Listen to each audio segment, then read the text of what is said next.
Eh bien salut tout le monde, bienvenue aujourd'hui pour cette nouvelle vidéo, j'espère que vous allez tous extrêmement bien aujourd'hui. Je vous retrouve pour vous parler du chapitre 122 de l'attaque des titans qui est sorti en ce début de mois et qui est encore une fois exceptionnel.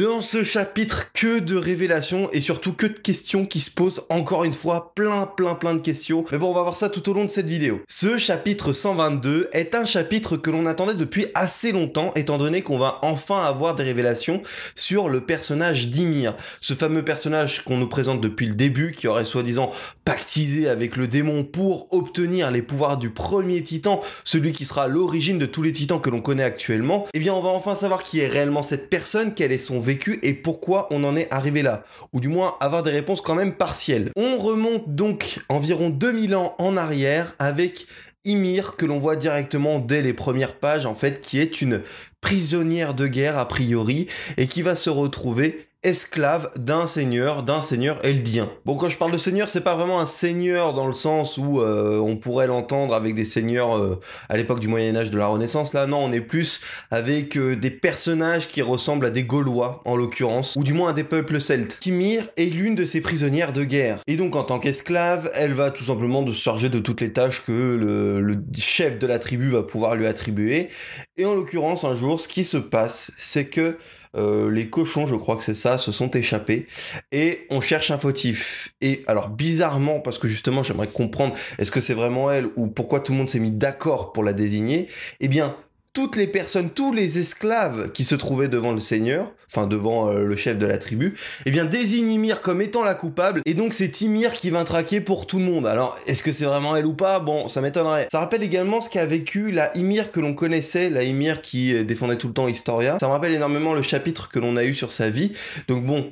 Qu'elle s'est appelée Ymir et que la vraie Ymir ait vécu quelque chose d'à peu près similaire, on a bien l'impression que ce n'est pas un hasard du tout. Après, est-ce que c'est juste des clins d'œil de la part d'Isayama, juste pour montrer que voilà, l'histoire peut ne pas se répéter, mais que bon, elle est assez guidée? Ou est-ce que cette deuxième Ymir aurait peut-être été choisie par la première pour défendre Historia? Et justement, on reviendra sur la théorie qui est en train de circuler en ce moment. Bref, encore beaucoup de questions en suspens. Et donc, ce qui se passe ensuite, c'est que justement, étant accusée d'avoir libéré les porcs, libéré dans le sens s'est foirée, elle a pas su les garder, et bien Ymir va se faire a priori arracher les yeux, de ce qu'on comprend, de ce que j'ai l'impression, ou peut-être un seul des deux, et va se retrouver pourchassé par justement l'ensemble de la tribu, l'ensemble des chasseurs, mais aussi des chiens. Et c'est lors de cette course-poursuite qu'Ymir va se retrouver en chutant avec beaucoup de symbolisme un peu à droite à gauche, hein. Bizarrement, elle chute, il y a son sang qui tombe sur une certaine fleur, ces images-là qui ressemblent un peu à ce qu'avait pu vivre, il me semble, Sig à un moment, enfin bref, il y a beaucoup de similarités et beaucoup de clins d'œil à des chapitres précédents, et ça c'est aussi excellent, mais elle va se retrouver devant un arbre. Alors cet arbre, au début, je m'imaginais que c'était une métaphore d'Yggdrasil, bon, mythologie nordique oblige et tout ça.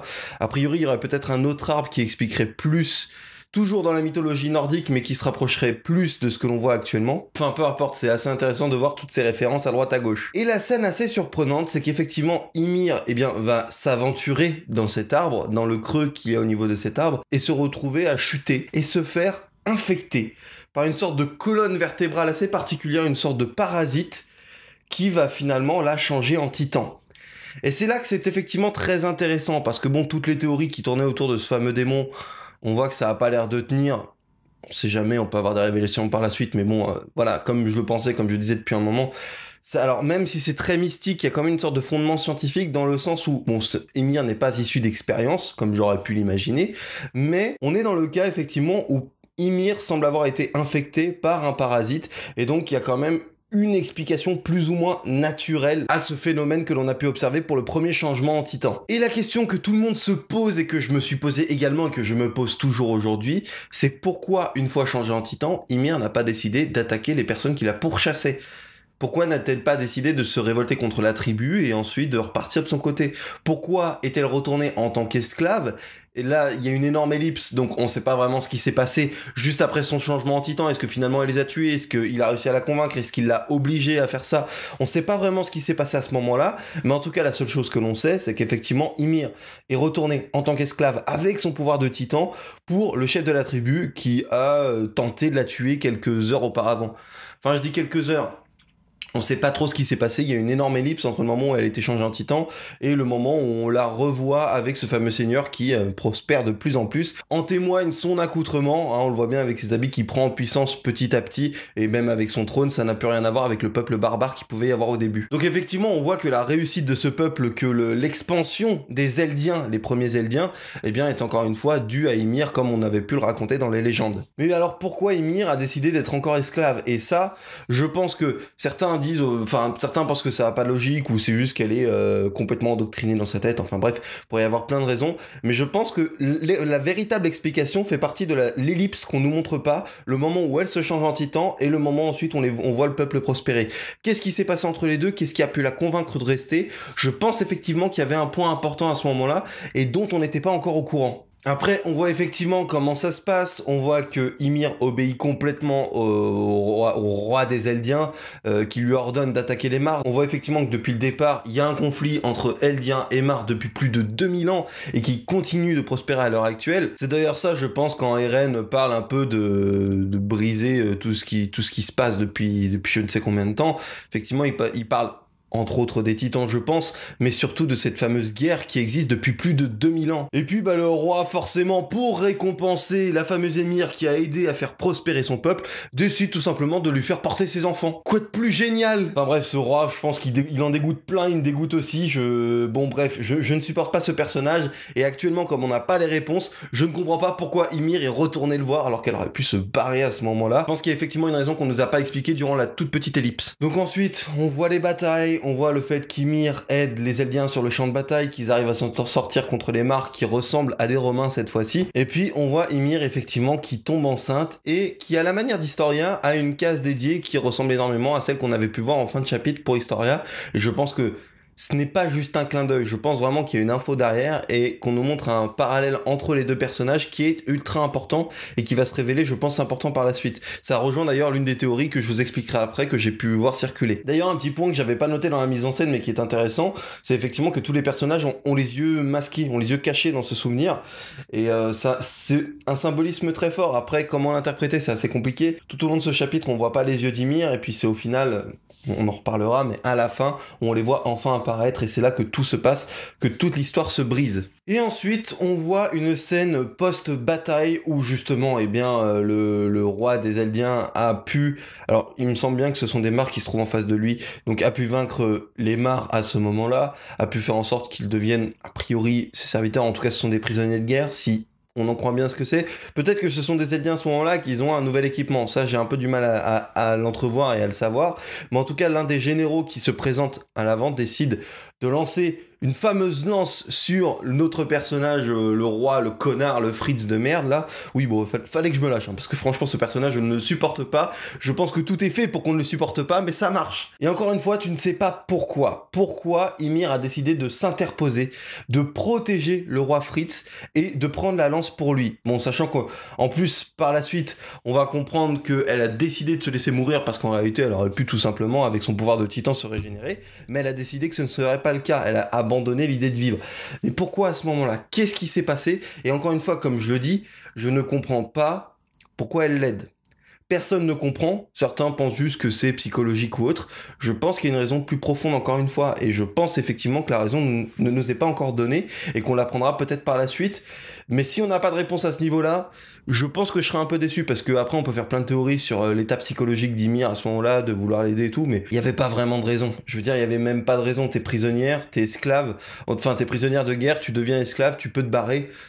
Normalement, psychologiquement, il n'y a pas vraiment de justification, elle n'avait pas été torturée. De toute façon, même comme elle a été torturée, elle a qu'une envie, c'est de s'enfuir. C'est ça que il y a quelque chose qui s'est produit, comme je le dis encore une fois, dans cette petite ellipse que l'on a vue. Et enfin bref, ce qui se passe, Ymir décède, encore une fois le roi Fritz avec la fameuse phrase qui fait extrêmement plaisir, bon bref, on reviendra pas dessus. Et puis ensuite, la page d'après, c'est la scène où Ymir décède et où l'on voit effectivement que ça ressemble énormément à la scène où Sig lui-même décède. Et encore une fois, il y a un rapport avec les plantes, ce qui est assez intéressant, avec les fleurs en tout cas. Ce que l'on avait pu voir pour la première fois lorsqu'elle avait chuté, une goutte de sang était tombée sur une fleur. Là encore une fois, c'est le cas. Qu'est-ce que ça signifie? Quel est le symbolisme derrière? Qu'est-ce qui se cache derrière? Surtout que c'est difficile à comprendre parce qu'à ce moment-là, quand elle ne meurt pas sur une fleur, donc la goutte de sang, sur la fleur symbolise quelque chose qui s'est passé auparavant, je pense, ou qui se passera après. Mais je veux dire, à ce moment-là, c'est pas sa goutte de sang, enfin c'est peut-être sa goutte de sang à elle, mais elle est pas à cet endroit-là. Donc c'est assez intéressant, c'est difficile à comprendre. Et je pense que ces putains de fleurs ont une importance, c'est pas possible. C'est peut-être du symbolisme, mais il y a quelque chose caché derrière. À chaque fois on voit ces fleurs qui sont tachées de sang. Et ça c'est fort et je ne sais pas ce qui se cache derrière. Bon après ce qui est intéressant, c'est qu'effectivement on voit qu'Ymir se retrouve... au niveau de ce qu'on aurait pu appeler l'axe, il n'y a pas d'axe encore qui s'est construit. Elle se retrouve dans une dimension un peu parallèle, là où elle se trouve actuellement avec Eren et Sig. Et le roi Fritz dit à ses filles tout simplement, découpe sa femme et dit à ses filles de la bouffer pour récupérer les pouvoirs. Et ce qui est très surprenant, en fait moi ce qui m'a surpris, je pense que beaucoup se posent la question, c'est comment savait-il en fait que pour récupérer les pouvoirs fallait bouffer leur mère? Est-ce que c'était hypothétique parce que à cette époque-là ils en savaient rien? Dans notre monde, dans certaines croyances, dans certaines cultures, eh bien on pouvait penser que boire le sang, le cannibalisme ou autre pouvait te rendre plus fort.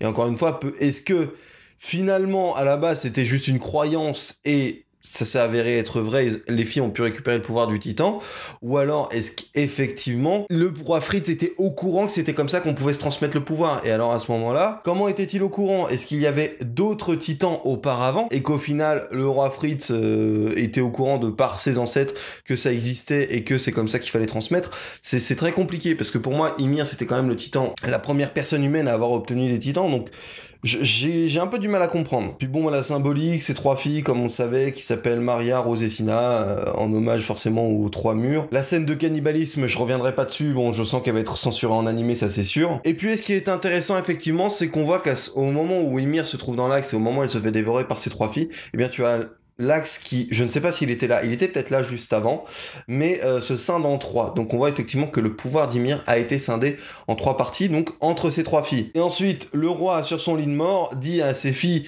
eh bien, de faire des enfants et de faire comme leur mère, c'est-à-dire de se laisser bouffer par les enfants pour que le pouvoir des titans reste aux mains des Eldiens et qu'il soit toujours aussi fort, quoi, tout simplement. Et c'est là effectivement qu'il y a pas mal, alors je dirais pas d'incohérence, je pense que ça sera expliqué, ou alors qu'en fait, il n'y a pas d'incohérence, c'est juste que j'arrive pas à entrevoir et à comprendre ce qui se passe, mais dans l'idée, les Eldiens étaient censés être des descendants d'Ymir.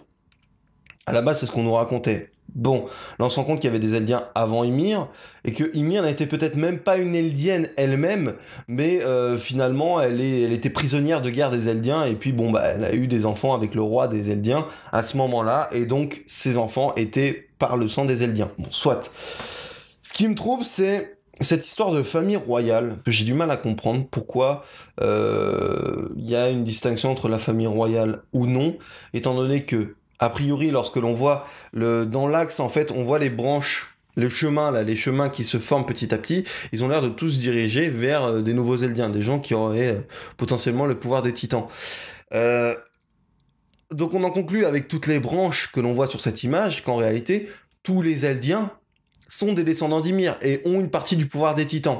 Tous les Eldiens que l'on peut connaître actuellement, ou du moins peut-être une très grande partie, c'est ça la question qu'on peut se poser. C'est peut-être pas tous, mais en tout cas une grande partie. Cette histoire de famille royale, est-ce qu'il y en a vraiment une? Parce que tout le monde descendrait d'Ymir, donc tout le monde pourrait contrôler ce pouvoir, mais pourtant il y a quand même une lignée, il y a quand même la lignée des Fritz, donc il y a...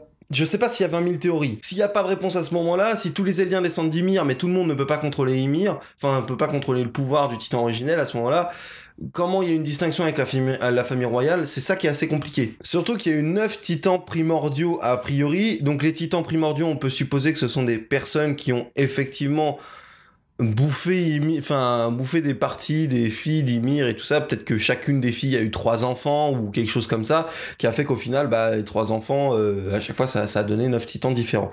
On peut se poser cette question, mais ça reste tout de même surprenant au niveau du chemin, le fait que tout se soit dispersé, tout se soit diversifié.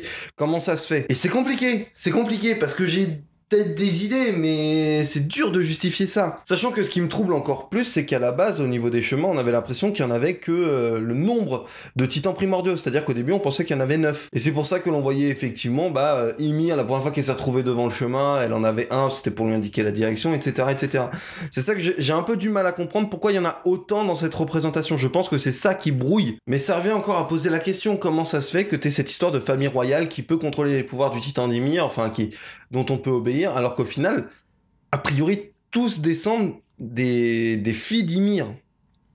À moins que des personnes extérieures, encore une fois, comme on peut le supposer, auraient soit bu le sang d'Ymir, et c'est là que ça expliquerait beaucoup de choses, bu le sang, bon, effectivement, elles auraient pas mangé, mais auraient bu du sang d'Ymir, en gros, des personnes extérieures qui n'auraient pas de sang en commun, à part le fait d'être Eldien, avec Ymir, eh bien, auraient pu obtenir un peu de ses pouvoirs, et donc auraient fait une distinction entre la lignée royale et les autres Eldiens. Maintenant, la question, c'est qu'effectivement, on peut supposer qu'il y avait beaucoup de membres de la famille royale, et donc que les chemins qui se dispersent autant que ça. Au fur et à mesure du temps, c'est effectivement plus que probable. Je veux dire, en 2000 ans, il suffit que rien qu'une personne ait 2 enfants à chaque fois, qu'une descendante d'Ymir ait 2 enfants à chaque fois, et ça y est, c'est exponentiel. Donc, tout de suite, on arrive à des nombres pas possibles. Donc, effectivement, on peut penser que les chemins rattachent que des membres de la famille royale, ou du moins des membres qui ont au moins la force d'Ymir. Mais c'est ça qui est compliqué. Putain, je vais rester 20 minutes dessus, mais je veux comprendre. Je pense qu'il n'y a pas de réponse ultra simple à trouver, parce que, bon, là, il y a quand même pas mal d'incohérences, ou alors, effectivement, on surinterprète certains trucs, genre le chemin derrière, on le surinterprète peut-être. Mais a priori pas, parce qu'on voit que le chemin, c'est effectivement... il s'est scindé en 3 au moment où Ymir a été bouffé par ses 3 filles, donc au moment où son pouvoir a été réparti en 3. Donc on peut supposer que à chaque fois que les descendantes d'Ymir, donc ses filles a priori ont eu des enfants et se sont fait bouffer, ça a ouvert des nouvelles branches au sein même d'une branche. Et donc a priori, ça s'est dispersé petit à petit. Tout le monde aurait été censé avoir le pouvoir d'un titan, c'est ça que je comprends pas. Je comprends pas. Est-ce que finalement, il fallait bouffer l'Ymir originel, bouffer l'Ymir originel pour avoir un vrai titan primordial, et pas juste le fait d'être un Eldien et d'être capable, une fois qu'on t'injecte le liquide cérébrospinal, de te transformer en titan. Est-ce que finalement, il fallait bouffer directement la vraie Ymir pour avoir un titan primordial? Et à ce moment-là, on pourrait supposer que ces 3 filles ont eu 3 titans primordiaux, mais ce que je comprends pas, c'est qu'effectivement, s'il y en a eu d'autres, parce qu'il y en a eu 9, pourquoi il n'y a pas eu 9 branches dès le début? C'est ça que j'ai du mal à comprendre. Et si c'est ces filles qui se sont fait bouffer par 3 autres personnes à ce moment-là, pourquoi les autres descendants, donc qui sont 9, imaginons qu'ils sont 9 et que ça a créé les 9 titans primordiaux, pourquoi ils se seraient fait bouffer que par une personne, encore une fois? Et donc ensuite on voit effectivement qu'Ymir construit ce que l'on a appelé les titans colossaux, qui se trouvent au sein des murs. Donc on suppose que déjà à ce moment-là où elle est en train de les construire, c'est un moment bien avancé dans l'histoire où les branches se sont déjà pas mal dispersées, mais c'est à ce moment-là qu'on a demandé de créer les murs a priori. Donc je suppose que c'est la même période où tu as la famille royale qui s'est exilée sur la fameuse île. Donc au moment où la famille royale s'est exilée, c'est là qu'ils ont dû demander à Ymir. Donc en fait, on voit que le sang était quand même déjà pas mal éparpillé. C'est pourquoi effectivement on peut retrouver Sig, la mère de Sig et tout ça qui se trouvent sur le continent, mais qui ont également du sang de la famille royale. Ouais, au vu du nombre de branches, on a plus l'impression que ce sont les membres de la famille royale qui possèdent, qui ont une branche assignée, je pense. Si ça pourrait expliquer pourquoi les autres Eldiens peuvent être changés en titans sans aide de la famille royale. Putain, j'ai peut-être trouvé une pseudo-réponse. J'entends par là, comme je disais au début, que les premières descendantes d'Ymir avaient le sang d'Ymir et le sang d'Eldien. Ymir n'étant pas eldienne a priori, étant a priori une prisonnière de guerre. Donc, elles ont les deux sangs. Et ce qui se passe, c'est que donc c'est elles qui ont le sang de la famille royale parce qu'elles descendent d'Ymir directement. Donc ensuite, elles peuvent transmettre à leurs enfants et tout ça. Et ça crée la famille royale. De l'autre côté, les Eldiens ont aussi en commun un peu de sang avec les filles d'Ymir, parce que les filles d'Ymir sont des Eldiennes de par leur père. Et donc, les autres ont la possibilité de se changer en titan à partir de la génération de ces filles. Je sais pas si vous avez compris, c'est très compliqué à expliquer. Mais en fait, si j'avais un schéma, si j'avais un PowerPoint, là, je pourrais vous montrer, tu vois. Mais l'idée serait que les autres Eldiens peuvent se transformer en titans, non pas grâce à Ymir, mais grâce au fait que les filles d'Ymir avaient du sang d'Eldien, et donc on peut changer en titan plus ou moins un peu cons, des gens qui possèdent en partie leur sang. Et que là, au niveau de l'axe que l'on voit, ce sont les membres de la famille royale. Et après, bon, effectivement, c'est passé ce qui s'est passé, c'est-à-dire la transmission de titans dans tous les sens, avec le cuirassé, le colossal et tout, qui ont été bouffés un peu par tout le monde. Et donc ça pourrait expliquer pourquoi après t'as des regroupements qui se font pas uniquement avec les membres de la famille royale, mais effectivement avec d'autres personnes qui ont récupéré le pouvoir de ces titans qui à l'origine appartenaient à des descendants de la famille royale. Ce serait plus ou moins cohérent. Et puis après la scène ultra marquante, c'est Eren qui arrive à choper Ymir et qui enfin va la libérer de toutes ses souffrances, de ses plus de 2000 ans de souffrance. Et on comprend enfin avec ce chapitre qui est un miroir avec le premier chapitre via son titre, tout simplement à toi 2000 ans plus tard. Et là je crois c'est de toi 2000 ans plus tôt, enfin bref j'ai traduit le truc en anglais. C'est ouf, c'est à partir du chapitre 122, c'est 122 chapitres plus tard, c'est 10 ans après, qu'on a enfin le parallèle et l'explication avec ce premier chapitre. C'est donc la première Ymir qui s'adressait à Eren, et c'est Eren aujourd'hui au chapitre 122 qui s'adresse à la première Ymir. Ça expliquerait pas mal de choses, le fait que dès le premier chapitre, Eren se réveille et demande à Mikasa, tiens c'est bizarre, t'avais pas les cheveux courts avant, parce que le petit Eren aurait eu des souvenirs du grand à ce moment-là, et donc aurait vu la Mikasa des années et des années après, donc au moment où elle s'est coupé les cheveux.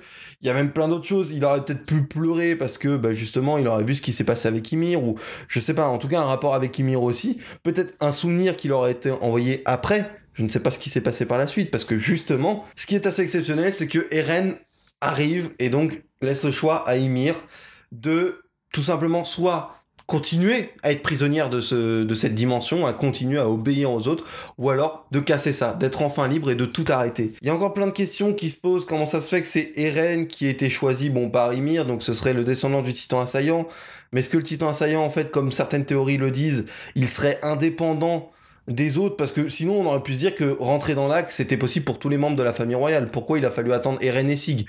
Parce que dans tous les cas, à la base, l'originel, il était contrôlé par des membres de la famille royale, qui avaient donc le sang de la famille royale, qui auraient pu venir au niveau de l'axe. C'est là que ça pose des questions. C'est pourquoi... Si on peut supposer que les membres de la famille royale, depuis le départ, ne voulaient pas sauver Ymir, ne comptait pas la sauver, c'est pour ça qu'il lui disait regarde, elle pense à nous tous et tout ça, c'est une petite fille sur laquelle il faut prendre exemple, c'est parce que tout simplement il se servait d'elle pour avoir la pseudo-paix, c'est-à-dire être capable de contrôler les titans, avoir ce pouvoir depuis le départ et continuer de prospérer comme ça. Donc Ymir était quand même prisonnière parce que tous les membres de la famille royale ne comptaient pas l'aider à ce moment-là. Et il a fallu attendre que quelqu'un d'autre, que quelqu'un d'extérieur à cette famille royale, quelqu'un avec la soif de liberté, donc Eren a priori, arrive et puisse enfin la libérer de tout ça. Mais pourquoi? C'est quand Eren est venue qu'elle a pu se libérer. Pourquoi elle aurait pas pu se libérer avant toute seule, d'elle-même? C'est là que je comprends pas. C'est là que il y a un truc que je capte pas. Il y a forcément quelque chose qu'on loupe. Parce qu'elle a décidé d'être esclave dans sa vie, on ne sait pas pourquoi, et dans sa mort, là où elle se trouve actuellement, elle est aussi esclave de la famille royale. Pourquoi elle aurait pu tout simplement ne pas arrêter dès le départ? Et c'est là qu'il y a plein de questions qui se posent et qui restent en suspens, et je pense qu'on aura les réponses d'ici quelques chapitres. Pourquoi elle s'est pas libérée elle-même? Je veux dire, il lui a juste dit t'es libre, c'est ton choix. Mais son choix, elle avait besoin d'Eren pour lui dire que c'était son choix. C'est elle qui l'a envoyé ici pour lui dire ça. C'est ça que j'arrive pas à comprendre. Est-ce que effectivement c'était une malédiction et qu'elle avait besoin d'être libérée par la personne qui vient de lui dire d'être libre? Je sais pas. C'est troublant. Enfin, quoi qu'il en soit, derrière, on voit que Ymir enfin ouvre les yeux. Du moins, on voit ses yeux. On sait pas s'ils étaient vraiment fermés ou quoi. On voit enfin les yeux d'Ymir en pleurs et qui finalement redonne vie à Eren. Eren qui va se changer en un titan qui, je pense, va pas avoir la même forme que le titan assaillant habituel. En tout cas, c'est ce que j'aimerais bien. Ça pourrait être sympa de voir ça, de changer un petit peu. Et puis, enfin, comme on le pensait... le grand terrassement a l'air de se lancer. La question, c'est que, oui, on voit les murs se briser, mais est-ce que le mur se brise effectivement pour lancer le grand terrassement et virer tout le monde, puis ensuite annuler le pouvoir des titans? Parce que je pense effectivement que l'objectif d'Eren, en tout cas à ce moment-là, et peut-être même celui d'Emir, c'est d'arrêter ce cycle de bataille, et pour faire ça, faut juste éradiquer les titans, et donc éradiquer le pouvoir des titans. Chose que ne voulait pas faire la famille royale, parce que ça leur permettait de tout simplement dominer, de continuer à se battre. Alors que eux, ils ne veulent plus ça, eux, ils veulent juste la liberté, donc... C'est possible effectivement que le pouvoir des titans soit annulé d'un coup. Mais alors, est-ce que on nous feinte peut-être un grand terrassement? Là, on s'imagine que tout le monde va se battre et tout. Alors qu'au final, peut-être que c'est juste que... Bah là, les murs s'effondrent parce que Ymir, détruit tout son travail. Et donc va détruire les titans colossaux qui se trouvaient dans les murs, va détruire le pouvoir des titans du côté des mares, et donc il n'y aura plus du tout de titans. Ils se battaient pour le pouvoir des titans, mais au final, comme il n'y en aura plus, ils auront plus de raison de se battre pour le pouvoir des titans. Ils pourront se battre pour autre chose à ce moment-là, mais ça pourra briser ce cycle de bataille, de lutte pour obtenir le pouvoir des titans. Je sais pas, je trouverais ça plus intéressant, je trouverais ça sympa en tout cas. Qu'au final, la fin de l'attaque des titans, de l'attaque des titans, de titan de l'attaque, de titan assaillant, bref, peu importe le titre original, et bien en fait ce soit l'annihilation de tous les titans, mais pas en les tuant, juste en enlevant ce pouvoir, en annulant cette fameuse malédiction. Après, ça pose plein de questions, effectivement, parce qu'on voit que, oui, à la fin de ce chapitre, eh bien, on voit tous les titans, soi-disant colossaux, tous ceux qui ont été construits par Ymir, qui se trouvent dans les murs, bah, qui commencent à devenir apparents, donc ça, on le sait qu'ils sont là. Maintenant, la question, c'est... bah, qu'est-ce qu'ils vont en faire? Est-ce qu'ils vont vraiment attaquer avec ces fameux titans ou est-ce que tout simplement le pouvoir va être annihilé? Est-ce qu'ils vont attaquer pour arrêter cette bataille et peut-être même éradiquer les marques qui se trouvent là? Je ne sais pas. Je ne peux pas savoir. Ou est-ce que pour vraiment éradiquer tout ça, Eren aurait besoin du pouvoir du titan, de tous les titans et de bouffer tous les titans pour arrêter effectivement ce cycle? Je ne sais pas, mais bon, la fin de ce chapitre se termine sur la phrase « plus rien ne peut l'arrêter ». À ce moment-là, on se dit juste effectivement que ça va pas être une fin douce, qu'il va vraiment y avoir une grosse bataille avec ce fameux grand terrassement. Mais on peut se poser la question, est-ce que finalement ça va pas juste être l'annulation du pouvoir des titans? J'ai du mal à y croire, étant donné qu'Aren se change en titan à la fin, mais... J'aimerais bien voir une fin de ce style-là, en tout cas. C'est à peu près tout ce que j'avais à dire. Il y a pas mal de choses à revoir, pas mal de choses à rediscuter. Mais bon, bah si un jour j'ai une vraie connexion internet chez moi, puisque ce n'est pas le cas actuellement, je pourrais faire un live et qu'on puisse en parler directement entre nous. Là, pour l'instant, ce n'est pas le cas. Mais enfin, peu importe. J'espère en tout cas que cette vidéo vous a plu, que cette discussion, parce que je vous invite à répondre en commentaire, eh bien, vous aura plu également. Sur ce, je vais vous laisser. Je vous souhaite à tous de prendre soin de vous. Et à très bientôt, d'ici quelques semaines, quelques jours, peut-être même dans la même journée si j'ai le temps de tourner une autre vidéo, pour discuter entre nous d'autres choses, d'autres mangas, et peut-être même de la vie. Allez, sur ce, je vous laisse. Prenez soin de vous et à très vite.